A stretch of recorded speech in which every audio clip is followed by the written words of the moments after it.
Alright, so today we're just going to do a quick walk around on the 79 BJ40. We got everything mechanically in place and functioning. So we'll go ahead and do the virtual walk around. So essentially it's got a GM steering column. So you turn the steering column key, ignition key on. Has an auxiliary, well, it's a aftermarket glow plug relay setup. You push in on the button, which shows an indicator light that your glow plugs are lighting up. Hold that for a few seconds. Make sure to shut off. New injection pump, new starters, all rebuilt anyway. Hydro boost brake system. Optima red top, custom battery tray, front horns. Fan just kicked on. That comes on at 180 degrees. Power steering. Quite effortless, sitting at a dead still. No belt squeak, everything's working perfect. You can see this is a one hand, pretty easy, pretty sharp steering wheel. Here's the power steering pump on a custom pulley.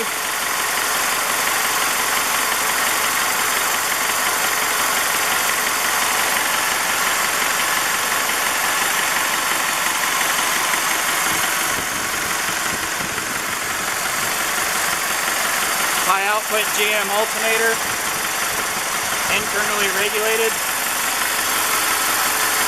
These are the heater core. As you can see from the hydraulic lines for the power steering, power brakes, they're routed back along the firewall.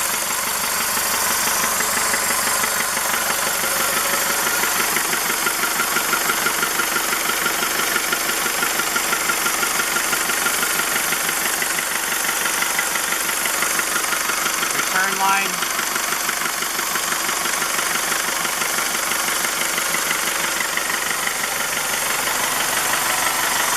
Into the power steering pump.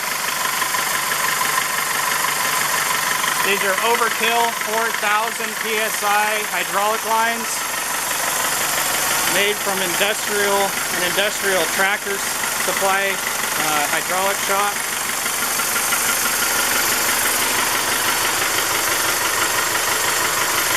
Haven't put the cover on the wiper motor, but it's all rebuilt.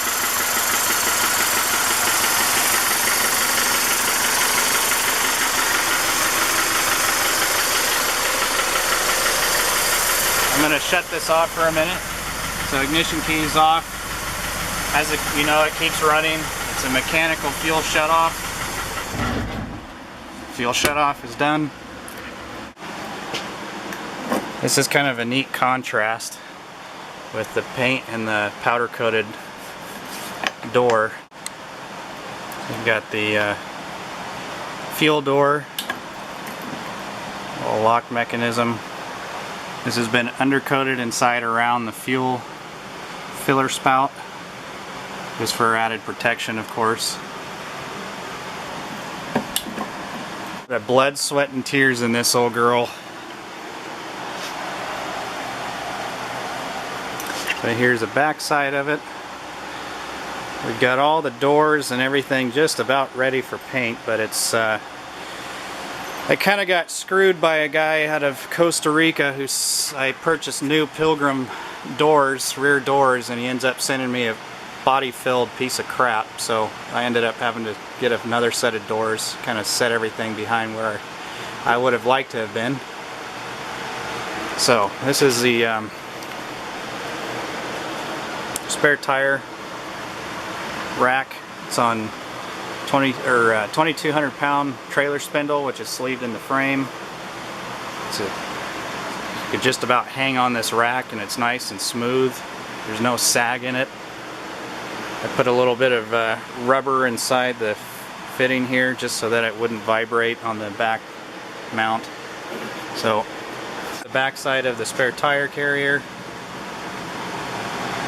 This was made from an original spare tire plate, mount plate, which was cut down and fabricated to the spare tire rack.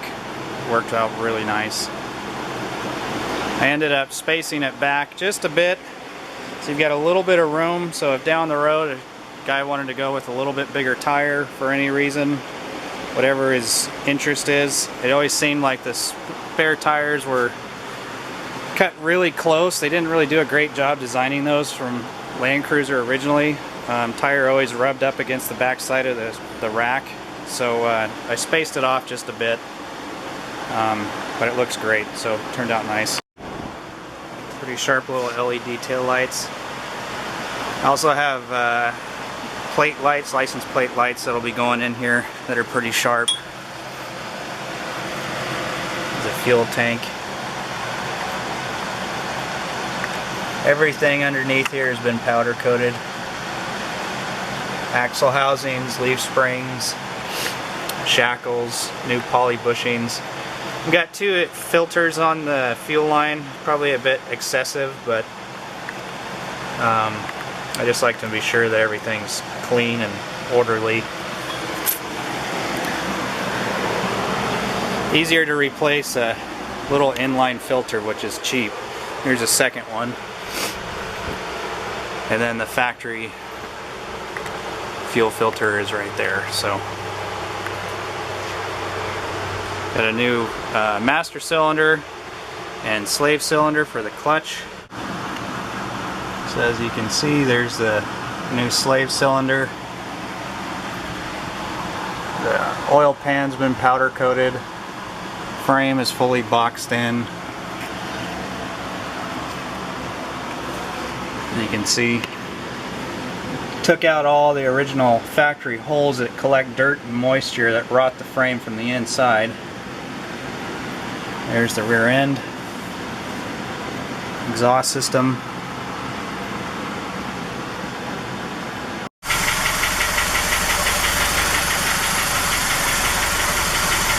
Got the temp gauge set up, everything's functioning properly. This is a FJ40 bezel. We took the BJ40 bezel out because it was in kilometers as opposed to miles per hour. So now this is a miles per hour speedo gauge. Everything is functioning as far as oil, fuel tank, the temp. The GM alternators are a higher output alternator and tend to blow out these amp meters, so the amp meter isn't functioning, but other than that, everything's in operational condition. Everything interior wise, all these accent pieces have been powder coated with stainless hardware. The glove box and handle have been powder coated with stainless fasteners. So this switch right here is is a light for the interior. See the lights that come on underneath? Those wires hanging underneath are for that will be plugged into the door switch, so when you open the door lights will come on, or you have a manual override switch right here. When the headlights come on, you've got a light that comes on around the cigarette lighter. Dash lights come on, of course. Now at the headlight switch, it's a manual high and low beam indicator here. So when the high beam comes on, indicator light comes on.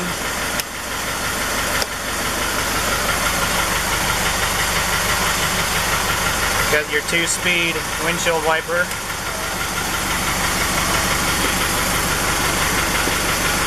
And high speed.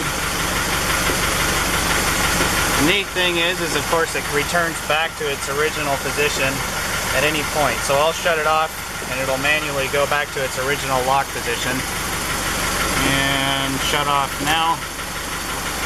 Closes back where it's supposed to. Also installed, we have a Sony stereo system head unit, which will be powering 2 6.5 door speakers just for a little sound.